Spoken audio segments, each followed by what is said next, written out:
Le message est arrivé à 2h17 du matin. Sans nom, sans bonjour. Juste, il s'éteint vite. Si tu tiens encore à lui, viens maintenant. J'ai fixé l'écran jusqu'à ce que les mots se brouillent, me demandant si c'était encore un des jeux de Lise. Une autre manière de me rappeler combien j'avais été mise au placard de l'orbite familiale. Mais quelque chose dans les mots. Ce n'était pas son style. On aurait dit une fêlure dans l'armure. Une voix vraie qui se glissait par l'entrebâillement. À midi, j'étais devant l'hôpital Saint-Antoine à Lyon, mon enfance rangée dans une valise cabine et une vieille photo glissée entre un carnet et ma carte d'identité. Le ciel était ce gris bas d'Auvergne-Rhône-Alpes, juste assez froid pour te faire sentir que tu n'es pas la bienvenue. À l'intérieur, l'air était trop propre. Désinfecté silencieux mécanique. J'ai donné mon nom à l'accueil. L'infirmière a jeté un œil à son écran, a cligné des yeux, puis a fait défiler. « Je suis désolée », a-t-elle dit. « Vous n'êtes pas sur la liste des visiteurs autorisés. » L'espace d'un instant, j'ai cru qu'elle s'était trompée de dossier. J'ai éplé à nouveau. Prénom-nom. Son regard n'a pas changé. Mais je suis sa fille. Elle m'a offert ce sourire prudent d'hôpital. Je vais vous demander d'attendre ici. C'est là que je l'ai vue. Lise descendant le couloir dans un manteau noir impeccable, comme si elle sortait d'une réunion du conseil d'administration pour entrer dans des funérailles. Aucune émotion. Juste du calcul. Elle n'a pas bronché en me voyant, juste soupiré comme si j'étais un désordre qu'elle avait déjà nettoyé. J'ai dit de ne pas te laisser entrer. A-t-elle lâché sans détour. Il ne veut pas te voir. Et là j'ai compris. On ne me mettait pas au placard, on l'avait déjà fait. Je n'ai pas lutté. Lise était de celles qui gagnent en restant calme pendant que les autres perdent pied. Elle parlait avec l'autorité de celle qui a toujours le dernier mot, la dernière connexion, la liste mise à jour. Alors je me suis assise en silence sur une chaise en plastique, face à un distributeur automatique. Mes yeux fixèrent la tasse de café dans ma main, mais je ne sentais rien. Je me suis dit que je n'étais pas là pour me battre. Je voulais juste le voir. Savoir s'il restait quelque chose de l'homme qui, à mes 12 ans, m'avait tendu un fer à souder en disant « Les vraies femmes n'attendent pas qu'on les sauve. Elles tissent leur propre échappée. » Mais maintenant, il était quelque part derrière ces doubles portes s'effaçant dans les machines et le silence. Je suis restée. Des heures. Assez longtemps pour que les infirmières changent de garde. Pour que la réceptionniste soit remplacée par une plus jeune, plus distraite. Vers 22h, les lumières du couloir ont baissé pour le mode nocturne. Le gardien près de l'unité de soins intensifs s'est éloigné pour aider à un transfert de patient. Je n'ai pas couru. J'ai marché dans le couloir comme si j'y avais ma place, parce qu'une part de moi l'avait encore. La porte de la chambre 417 n'était pas complètement fermée. Le moniteur bipait, lent régulier. Mon père Henri Dubois était presque méconnaissable dans ce lit. Plus petit, ses mains, autrefois imposantes, légèrement recroquevillées, son visage pâle et immobile. Mais ses yeux se sont ouverts quand je me suis approchée. À peine. Juste assez. Son regard a trouvé mon visage. Pas vide, pas perdu. Il a cligné des yeux comme quelqu'un qui sort d'un rêve trop long. Puis presque imperceptiblement, sa main s'est soulevée de la drap. Je l'ai prise, et un instant, nous n'avons rien dit. Alors il a murmuré, à peine audible, râpeux comme du papier de verre. Mais clair. En sécurité. Je me suis figée. Ce mot n'avait pas résonné depuis plus de 10 ans. Et puis, comme un coup de tonnerre, la voix de Lise a tranché derrière moi. Tu dois partir. Maintenant. Le moniteur a bipé plus vite. Sa main s'est resserrée. Elle l'a vu. Et ça ne lui a pas plu. Je n'ai pas bougé. Pas tout de suite. Ses doigts étaient encore autour des miens. Pas fort, mais constant, comme si lâcher signifiait donner à Lise ce qu'elle voulait. Encore. Ses talons ont claqué en franchissant le seuil. Pas besoin de la regarder pour sentir le poids de son regard. Elle avait cette présence qui rendait chaque pièce plus petite dès qu'elle entrait. Mais ce n'était pas de l'élégance. C'était de la pression. J'ai dit, a-t-elle répété plus bas mais tout aussi tranchante. Tu dois partir. J'ai lâché sa main doucement. Le moniteur s'est calmé un peu. Il n'a plus parlé, mais il a cligné des yeux une fois, délibérément, alors que je me tournais. On aurait dit une excuse silencieuse. Ou un avertissement. Peut-être les deux. Dans le couloir, Lise marchait à mes côtés comme une avocate escortant une intruse hors d'un tribunal. Pas de scène, pas de cri. Juste un contrôle affûté dans sa forme la plus polie. Arrivée à la salle d'attente, elle s'est tournée vers moi, sa voix plus basse, plus intime. « Tu ne peux pas débarquer et jouer la fille dévouée après 8 ans de silence. Tu es partie. Tu as fait ton choix. » « J'ai choisi de ne pas vivre la vie d'une autre, » ai-je répondu la voix posée. « Ce n'est pas pareil que baisser les bras. » Ses yeux se sont plissés légèrement. La première fissure. « Tu crois être là pour réparer quelque chose ?» a-t-elle continué. Mais il n'y a plus rien à réparer. Il a tourné la page, l'entreprise aussi, la famille aussi. Elle s'est penchée assez près pour que personne d'autre n'entende et l'a dit comme une menace enveloppée de soie. « Si tu insistes, je te ferai regretter. » Comme avant. Puis elle s'est redressée à lisser son manteau et s'en est allée, me laissant là dans le silence fluorescent comme l'ombre de celle que j'étais. Mais cette fois, je ne partais pas. Et elle le savait. Je ne suis pas rentrée à l'hôtel Formule 1 près de Vienne cette nuit-là. Je suis restée dans la cafétéria jusqu'à ce que les distributeurs automatiques s'éteignent et que les lumières passent à cette teinte terne de nuit, celle qui donne l'impression d'un rêve d'hôpital dont on ne se réveille pas. Lise était partie probablement dans son appartement haussmannien du 6e arrondissement conçu pour crier le pouvoir. Il était presque 2 heures du matin quand une infirmière a touché mon épaule. Elle n'était pas jeune. Sa plaque indiquait Martine et ses yeux, doux fatigués précis, se sont posés sur moi un peu trop longtemps. Comme si elle savait qui j'étais et combien j'avais attendu pour être vue. « Viens avec moi », a-t-elle dit doucement. « J'ai quelque chose pour toi. » Je l'ai suivie dans un couloir que je n'avais pas remarqué, après les chambres, après la salle de pause où quelqu'un avait laissé un mot croisé inachevé. On s'est arrêté dans un petit recoin administratif. Elle a sorti un carnet en cuir usé d'un tiroir verrouillé du genre que Henri portait avant que les fichiers numériques ne deviennent l'évangile familial. Il le gardait près de son lit, a-t-elle dit. Il m'a fait promettre de ne le donner à personne d'autre, pas même elle. Je l'ai ouvert lentement. Les premières pages étaient un fouillis, lignes. À moitié écrite note sur entreprise Dubois, rappel de payer un certain Thierry Croquis de vieux plans. Mais au milieu, l'écriture a changé. Plus lente, tremblante, plus personnelle. Et là, une phrase entourée d'encre rouge qui transparaissait sur la page suivante. « Si elle revient un jour, protégez-la. C'est celle qui est en sécurité. » Ma gorge s'est serrée. Martine m'a regardé lire puis a ajouté presque en chuchotant. Elle a demandé qu'on bloque ton nom sur la liste de contacts, marqué comme non essentiel. J'ai baissé les yeux sur le carnet, les mains soudain instables. Lise n'avait pas juste pris ma place. Elle avait fait en sorte que je n'existe pas. Je n'ai pas dormi cette nuit-là. Pas vraiment.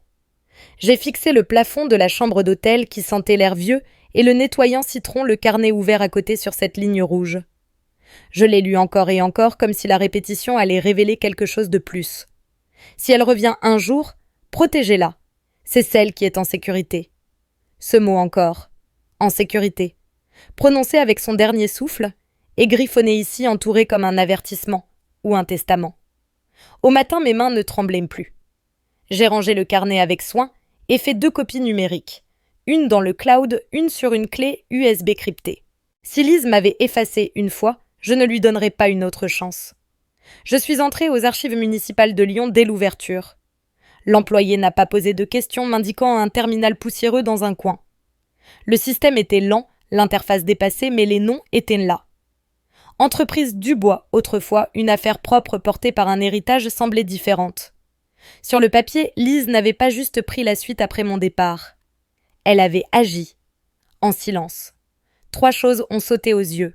D'abord des rapports de dépenses dupliqués, même fournisseur, même facture, payés 2 fois à 6 semaines d'intervalle. Ensuite un transfert soudain des droits de vote au Conseil. 4 noms qui dépendaient de Henri étaient passés sous le contrôle de Lise l'an dernier. Et enfin, une signature datée d'il y a 1 mois. Le nom de mon père. Fluide, assuré. Mais je savais que sa main tremblait depuis février. Je ne l'ai pas confronté. Pas encore. J'ai imprimé des copies et envoyé des sauvegardes dans un dossier sécurisé. Ce que Lise faisait, elle n'avait pas couvert ses traces aussi bien qu'elle le pensait. Et quelque chose me disait que ce n'était que la surface. Car ceux qui réécrivent le passé finissent par croire qu'ils peuvent écrire l'avenir. Et cette fois, j'étais prête à l'arrêter. Quand je suis revenue à l'hôpital Saint-Antoine, l'ambiance avait changé. Les infirmières qui saluaient poliment mardaient maintenant les yeux sur leur dossier. Les conversations s'arrêtaient quand j'entrais dans le couloir. Martine m'offrait encore un sourire discret, mais même elle semblait mal à l'aise, comme si on avait monté le chauffage en lui disant de ne pas transpirer. Pas besoin de demander pourquoi. Lise agissait vite quand elle se sentait menacée. Et maintenant, j'étais une menace. Le premier murmure n'a pas tardé. Une bénévole près de l'ascenseur au téléphone. Je n'ai capté qu'un bout. Elle fait semblant de se soucier. Après toutes ces années, elle veut sûrement sa part avant qu'il parte. Puis le deuxième. Une cousine Sophie que je n'avais pas vue depuis la fac est arrivée avec un gratin dauphinois et une mise en pli fraîche. Elle a enlacé Lise et m'a croisée sans un regard, sans un bonjour. Et le troisième, celui-là, il était pour moi. Elle est juste là pour l'argent, a dit Lise à un groupe d'amis de la famille près du salon d'un ton feignant l'inquiétude. C'est triste vraiment. Comment le deuil fait ressortir les opportunistes. Personne ne l'a contredite. Pas même ceux qui auraient dû savoir. Mais ce soir-là, quelqu'un m'a glissé une enveloppe avec un message. Michel, un cousin du côté financier. Discret. Loyal à personne. Il l'a fait glisser sur la coudoir sans me regarder et a marmonné « J'ai rien vu. Mais ça pourrait t'intéresser. » Des danses de rapports internes, transferts irréguliers, chaînes d'approbation manquantes. Des noms que je reconnaissais. Des chiffres qui ne collaient pas. Et cette nuit-là, Martine m'a prise à part encore. J'ai vérifié les registres de dosage, a-t-elle chuchoté. Ils ne correspondent pas aux ordres du médecin. Quelqu'un les a changés. C'est là que j'ai arrêté de me demander si Lise était allée trop loin. Car ce n'était plus juste une question d'héritage ou de legs. Elle ne m'effaçait pas seulement. Elle précipitait sa fin. Je n'avais pas mis les pieds dans le domaine familial depuis presque 10 ans. La grille en fer grinçait toujours, mais le jardin avait changé. Plus net, plus froid. Comme si on avait effacé tout ce qui faisait un foyer pour le remplacer par quelque chose prêt pour un magazine. Le code de la porte d'entrée n'avait pas changé. Lise ne l'avait pas modifié, et ça en disait long sur son sentiment d'invincibilité. À l'intérieur, les murs étaient repeints en gris cendré et blanc perle.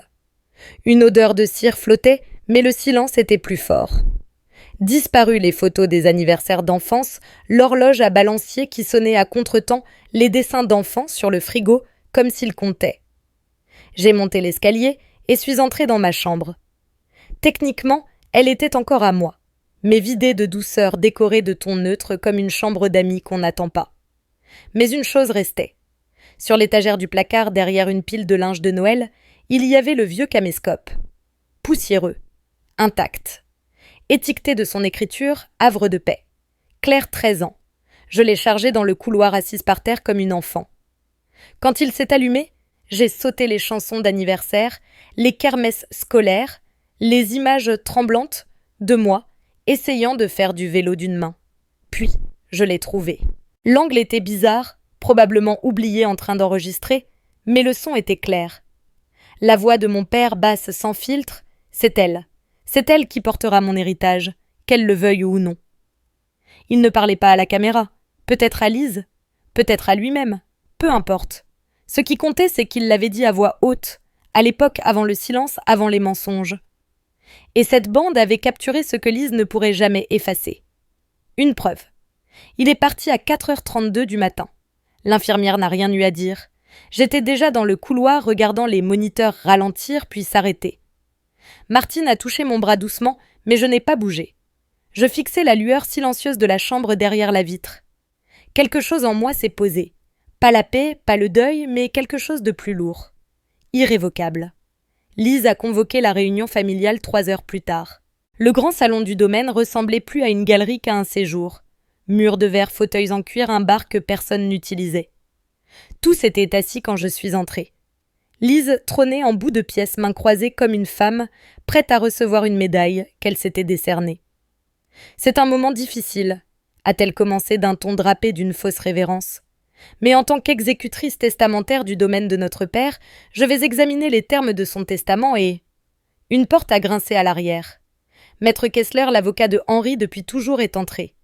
Costume gris sans sourire, une chemise dans une main et quelque chose de petit dans l'autre.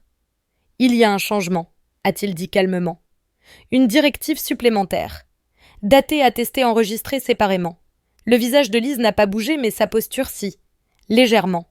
Juste assez pour que je le voie. Et aussi, il y a une vidéo, a-t-il ajouté. Quelqu'un a éteint les lumières. L'écran s'est allumé et il était là, mon père dans son fauteuil, avec le même gilet, la fenêtre du salon brillant derrière lui. Si Claire revient avant ma mort, a-t-il dit lentement la voix ferme, sachez ceci, elle est ma successeur légitime. Lise a falsifié des documents dans mon dos. J'ai corrigé ce que j'ai pu. Je lui laisse tout. Un silence a suivi. Pas celui des malaises. Celui qui dit que plus rien ne sera jamais pareil. Et à cet instant, personne ne regardait Lise. Tous me regardaient. Lise n'a pas parlé. Pour la première fois depuis mon arrivée, elle n'avait rien de préparé, rien d'affûté dans le ton. Elle était là figée, dans la pénombre de l'écran du projecteur, comme le portrait de quelqu'un qui vient de réaliser que les murs sont de verre. Quelques cousins se sont levés. Une cousine s'est excusée à voix basse. Un autre a suivi. Personne n'osait croiser son regard, et plus personne ne me regardait avec pitié. C'était fini. Maître Kessler s'est avancé tenant l'enveloppe épaisse qu'il avait apportée. Il l'a posée doucement sur la table basse, entre nous la voix ferme mais posée. Ceci, a-t-il dit, est la directive finale, signée il y a 3 mois, attestée par 2 témoins extérieurs. Notariés. Il savait ce qu'il faisait, et il s'est assuré que personne ne puisse l'annuler. Je ne l'ai pas prise. Pas encore. Il s'est tourné vers Lise professionnelle implacable. Vous n'avez jamais eu le statut d'exécutrice légale. Les documents que vous avez soumis sont en cours d'examen pour falsification. Toute action de votre part désormais sera une violation. Elle n'a rien dit. Et là, Kessler a fait quelque chose de petit, mais irréversible. Il a sorti le carnet en cuir. Celui que Martine m'avait donné. Le cercle rouge toujours visible. Il l'a ouvert, a tapé sur la ligne et a dit « Son écriture. Vérifié. Une analyse indépendante le confirme. Daté selon ses évaluations médicales. Il n'y a aucune ambiguïté. » Je me suis avancée, j'ai pris l'enveloppe et l'ai glissée dans mon sac. Je n'ai pas jubilé. Je n'ai pas souri. Je n'en avais pas besoin. Car le silence n'était plus le mien à porter. Pour la première fois depuis des années, la vérité n'était pas quelque chose que je devais défendre. Elle se tenait seule. Et Lise, qui avait réécrit l'histoire, avait enfin perdu le contrôle de la fin. 3 jours après la réunion, 2 hommes, en costume sobre, sont arrivés au bureau du domaine. Pas de drame. Juste des accréditations, un porte-bloc et une autorité calme. Ils se sont présentés comme enquêteurs de la Direction générale des finances publiques. Leurs questions n'étaient pas floues. Ils savaient ce qu'ils cherchaient. Le personnel semblait abasourdi. Une assistante a eu l'erreur d'envoyer un message à Lise pendant l'entretien. Elle est arrivée 20 minutes plus tard, talon claquant, visage plus glacial que jamais. Mais cette fois, ses mots n'ont pas porté. Les hommes n'étaient pas là pour écouter. Ils étaient là pour consigner. Le lendemain, une notification officielle est arrivée une ordonnance de gel. Tous les comptes de Lise, personnel professionnel discrétionnaire, bloqués. Accès révoqué. Audit immédiat lancé. Le mémo était clair, soupçon de falsification, manipulation financière et abus de confiance. Les documents falsifiés au nom de Henri n'étaient pas isolés. Lise avait usé des mêmes tactiques pour des investissements risqués, falsifiant des approbations et antidatant des signatures électroniques. Des transactions autrefois passées inaperçues formaient désormais une piste claire menant droit à elle. Entreprise Dubois a publié un communiqué sous 48 heures.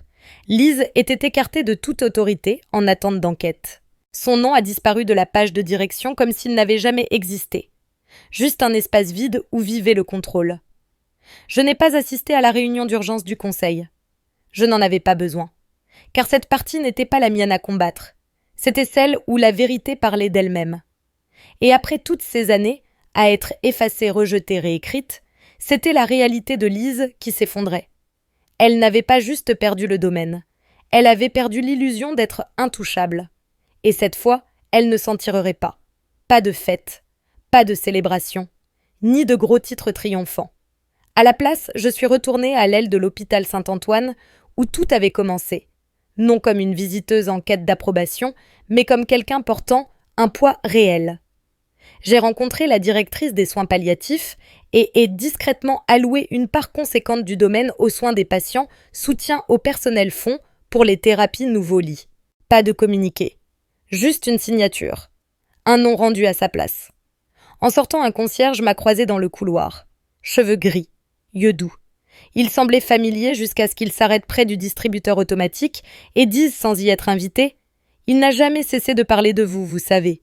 Juste, doucement. » Il a hoché la tête comme si ça expliquait tout. Et d'une certaine manière, ça le faisait.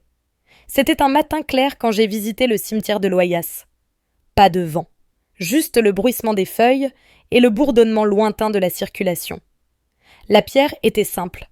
Son nom, ses années, rien de superflu. Comme il l'aurait voulu. Je me suis assise près d'elle un moment sans parler. Puis j'ai sorti 2 choses de mon sac, le carnet en cuir et le vieux caméscope marqué Havre de paix. Je les ai posés au pied de la pierre. Protégés, scellés pas pour l'éternité, mais assez longtemps. Ensuite, j'ai placé un tourne-disque vintage à côté et laissé le crépitement résonner avant que la voix de Juliette Gréco ne remplisse l'air avec « L'été doux », sa chanson préférée. Je n'ai pas pleuré, je n'ai pas parlé. Mais tandis que la chanson s'élevait, j'ai laissé ma voix intérieure prendre la parole. Car certaines fins ne se disent qu'une fois on a dit que je l'avais abandonné. Mais il a toujours su. Ce n'était pas moi qui étais partie. J'étais celle qui est en sécurité. Et cette fois, personne ne pouvait réécrire cette vérité.